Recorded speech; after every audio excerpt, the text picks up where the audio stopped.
ಇನ್ನು ಮತ್ತೊಂದೆಡೆ ಚಿಕ್ಕಮಗಳೂರಿನಲ್ಲೂ ಕೂಡ ಮಳೆ ಆರ್ಭಟ. ಮೂಡಿಗೆರೆ, ಕೊಪ್ಪ, ಶೃಂಗೇರಿ, ಕಳಸ, ಎನ್ಆರ್ಪುರ, ಚಿಕ್ಕಮಗಳೂರು ತಾಲೂಕಿನಲ್ಲಿ ಧಾರಾಕಾರ ಮಳೆ ಸುರಿತಾ ಇದೆ. ಘಟ್ಟ ಪ್ರದೇಶಗಳಲ್ಲಿ ಎಡೆಬಿಡದೆ ಸುರಿಯುತ್ತಿರುವಂತಹ ಮಳೆ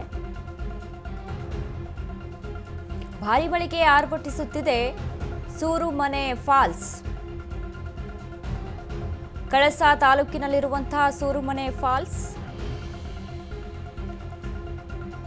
ಬೋರ್ಗರಿಯುತ್ತಾ ಧುಮ್ಮುಕ್ಕುತ್ತಿದೆ ಸೂರುಮನೆ ಫಾಲ್ಸ್.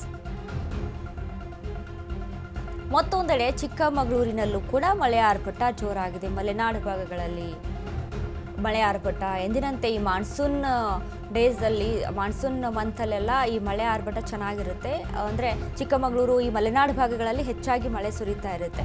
ಒಂದು ಒಳ್ಳೆಯ ವ್ಯೂ, ಒಳ್ಳೆ ಪ್ರದೇಶ ಅಂತ ಹೇಳ್ಬೋದು. ಬಟ್ ಅತಿಯಾದರೆ, ಈಗ ಅತಿಯಾಗಿ ಸುರಿತಾ ಇದೆ.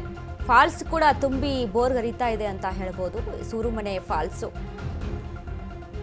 ಇದರಿಂದ ಎಲ್ಲಿ ಏನೋ ಭೂಕುಸಿತ ಆಗ್ಬಿಡುತ್ತಪ್ಪ, ಗುಡ್ಡ ಕುಸಿತ ಆಗ್ಬಿಡುತ್ತೇನೋ ಅಂತ ಭಯ. ಮತ್ತೊಂದು ಕಡೆ ಈ ಚಿಕ್ಕಮಗಳೂರಿನ ಸೂರುಮನೆ ಫಾಲ್ಸ್, ಕಳಸದಲ್ಲಿ ಇರುವಂಥ ಸೂರುಮನೆ ಫಾಲ್ಸು ನೋಡ್ತಾ ಇದ್ದೀವಿ, ಗಮನಿಸ್ತಾ ಇದ್ದೀವಿ ನಾವು. ಇಂಥ ಸಂದರ್ಭದಲ್ಲಿ ನೋಡಿ, ಮಾನ್ಸೂನ್ ಡೇಸಲ್ಲಿ ಫಾಲ್ಸ್ಗಳು ತುಂಬಿ ಹರಿತಾ ಇದೆ ಅಂತ ಅರ್ಥ. ಇನ್ನು ಈ ಮಲೆನಾಡು ಭಾಗಗಳಲ್ಲಿ ಚಿಕ್ಕಮಗಳೂರು, ಉಡುಪಿ, ಮಂಗಳೂರು ಈ ಕಡೆ ಎಲ್ಲ ಒಳ್ಳೆ ವ್ಯೂ ಇರುತ್ತೆ ಅಂತ ಟ್ರಿಪ್ ಎಲ್ಲ ಮಾಡ್ತಾ ಇರ್ತಾರೆ. ಪ್ರವಾಸಿಗರು ಕೂಡ ಹೆಚ್ಚಾಗಿ ಭೇಟಿಯನ್ನು ಕೊಡ್ತಾ ಇರ್ತಾರೆ.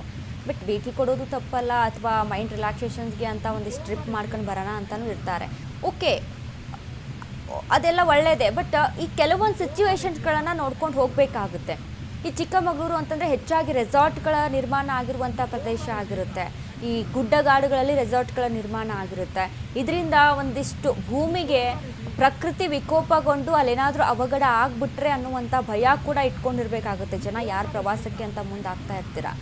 ನೋಡಿ, ಜೋಗ ಜಲಪಾತ ಅಲ್ಲಿ ಏನು ಸೂರುಮನೆ ಫಾಲ್ಸು ತುಂಬಿ ಹರಿತಾ ಇದೆ. ಅಲ್ಲೇ ಒಬ್ಬ ಪ್ರವಾಸಿಗ ಕೂಡ ಏನೋ ಸೆಲ್ಫಿ ತೆಗೆದುಕೊಳ್ಳುವಂಥದ್ದು, ವಿಡಿಯೋ ತೆಗೆದುಕೊಳ್ಳುವಂಥದ್ದು ಈ ರೀತಿಯಾಗಿ ಮಾಡ್ತಾಯಿದ್ರು. ಒಂಚೂರು ಏನೋ ಸ್ಲಿಪ್ ಆಯ್ತಪ್ಪ, ಕಾಲು ಸ್ಲಿಪ್ ಆಗಿ ಅಲ್ಲಿ ಬಿದ್ದರು ಅಂತ ಅಂದ್ಕೊಳ್ಳೋಣ, ಅಥವಾ ಏನೋ ಒಂದು ಆಯಿತು ಅಂತ ಅಂದ್ಕೊಳ್ಳೋಣ.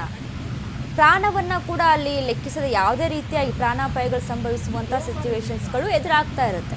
ಅಷ್ಟರ ಮಟ್ಟಿಗೆ ಸೌಂಡ್ ಹೆಂಗೆ ಕೇಳಿಸ್ತಾ ಇದೆ ನೋಡಿ ಜೋಗ ಜಲಪಾತ. ಖುಷಿ ಆಗುತ್ತೆ, ಈ ರೀತಿಯಾಗಿ ತುಂಬಿ ಹರಿತಾ ಇದ್ದಾವೆ ಅಲ್ವಾ ಫಾಲ್ಸ್ಗಳು, ಖುಷಿ ಆಗುತ್ತೆ.